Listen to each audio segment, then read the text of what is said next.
ለምን መለየት እንዳስፈልገ አብረን ደሞ እናያለን። ስለዚህ የመጀመሪያው ሶፕራኖ ነው። ሶፕራኖ የሴቶች ቀጭኑ ድምጽ። ከዛስ አልቶ የሴቶች ወፍራሙ ድምጽ። ቴነር ጋር ስትመጡ የወንዶች ነው የሴቶች አይደለም፣ የወንዶች ነው ቀጭኑ ድምጽ። ከዛስ ቤዝ ወፍራሙ ድምጽ።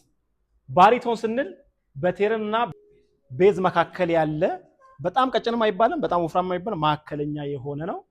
ስለዚህ እንደዚህ ማየት ትችላላችሁ። ሜዞ በሶፕራኖ ባልቶ መካከል የሴቶች ነው። ስለዚህ እዚህ መካከል ነው ድምጻችሁ የሚሆነው ማለት ነው። ለእያንዳንዱ በሙዚቃ ተርም ልንገራችሁ። ኪቦርዳችሁ ላይ ኪቦርዳችሁን ክፈቱ አንዴ።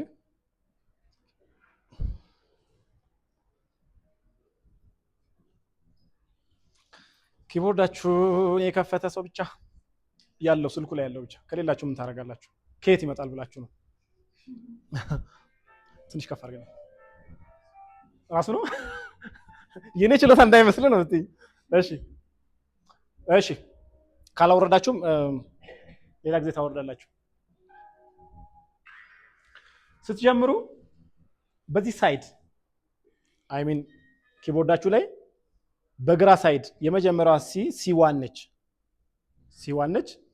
ከዛ ቢ1 ምናምን እያለ ይሄዳል። ዲ1 ኢ1 ምናምን እያለ ይሄዳል። አሁን ኪቦርድ ስንት ነው? ኪዎቹ ስንት ናቸው ብለናል? በአጠቃላይ 12 ናቸው። ስለዚህ አሁን ከዚህ እስከዚህ ስንቆጥረው 12 ብቻ ነው እንዴ? አይደለም፣ ብዙ ናቸው አይደል? 5 ጊዜ ነው አይደል? 12 5 ጊዜ ነው። አንድ አለ 2 3 4 5 ራሱን እየደገመ እየቀጠነ ይሄዳል እንጂ ኪው 15 ነው 12 ነው። ምን እያልን ነው? እነዚህን ስንለይ ኪቦርዳችሁን ያዙና አሁን ምጽፍላችሁ ነገር ምን ማለት እንደሆነ አስረዳችኋለሁ።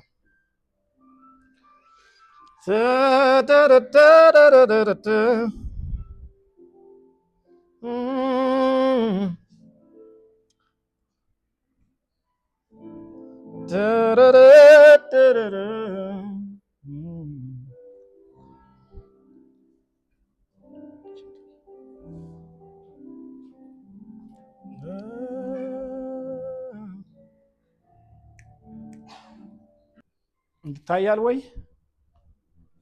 አይታይ? ይታያል አይደል? እሺ ቢ3 ስንል ምን እያለን ነው? ለምሳሌ ኪዎቹ እነዚህ ናቸው። ሲ ዲ ኢ ኤፍ ኤ ጂ ኤ ቢ። ሲ የዛኛው ተቃራኒ ስለሆነች ተው። ስንት ድምጽ ነው? 7። ከዛ ጥቁሮቹ አምስቶቹ ሲጨምሩት አንድ ላይ 12 ሀፋፍ ስለሆኑ ማለት ነው። ይሄ ፍላት የምንላቸው። እሺ እቺ ሲ1 ነች። ኪቦርዱ የመጀመሪያ ላይ ያለችው ሲ1 ዲ1 ኢ1 ኤፍ1 ጂ1 ኤ1 ቢ1 ነው። ከዛ ራሱ ይደገማል ብያቸዋለሁ። ቀጥሎ ያለችው ሲ ስንት ነው ማለት ነው? ናይስ እያለ እስከ ስንት ሄዳል? አንድ ኪቦርድ ላይ አንድ ወጥ ኪቦርድ ላይ ስንት ሲ ነው ያለው? 5 ሲ ነው ያለው። ሲ1 ሲ2 ሲ3 እያለ ሲ5 ዲም እንደዛ ነው ያለው ማለት ነው። እዚህ ላይ መግባባት አለብን። ተግባባን ወይ? አዎ። እሺ ናይስ። ስለዚህ ስለ ሶፕራኖ ስናወራ ምን እያልን ነው? አንድ ሶፕራኖ ድምጽ ያላት ሴት ምቹ ድምጿ ሬንጅ ባለፈው ያለው ምቹ ድምጿ ከቢ3 እስከ ጂ6 ነው እያልን ነው። ምን ማለታችን ነው? ይሄ ቢ1 ነው። አንድ ዘሎ ሶስተኛ ላይ ያለው ቢ ኪ አንድ ያሰማኝ። ሶስተኛ ላይ ያለው ቢ3 ይሄ ወፍራሙ ከዚህ ጀምሮ ከዛ እስከ ጂ6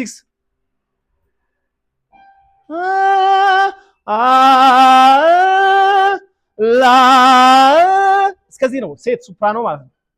እዚህ ውስጥ ነው የምትለኩት። አሁን በኋላ ዶ ሬ ሚ ፋ ሶ ላ ሲ ዶ ትሉና ይሄ ዶ ሬ ሚ ፋ ሶ ላ ሲ ዶ እየተገለበጠ ይሄድና እስከምትችሉት ይሄ በጣም እስክትጨናነቁ አይደለም፣ ኮምፎርታብል ሆናችሁ የምትዘምሩበት ሬንጅ ነው። ሴቶች ቢ3 እስከ ጂ6 ነው። በኋላ እናያለን። አልቶ ጋር ስንመጣ የእናንተ ወፍራሙ ነው። ኢስሪን አንዴ ያሰማኝ ኢስሪ ላ ከዛ ኤፍ5 ላ ላ ለኛው ቀላል ለእናንተ አይሚን ለኛ ቀላል ይሁን ለእናንተ ከባድ ነው። ለኛ ከባድ ይሁን ለእናንተ ቀላል ነው። አሁን ሐሳቡ ገብቷችኋል? ወደ ሁሉም መሄድ ታይም ስለሚፈጅ ነው። ምንም አይጠቅም።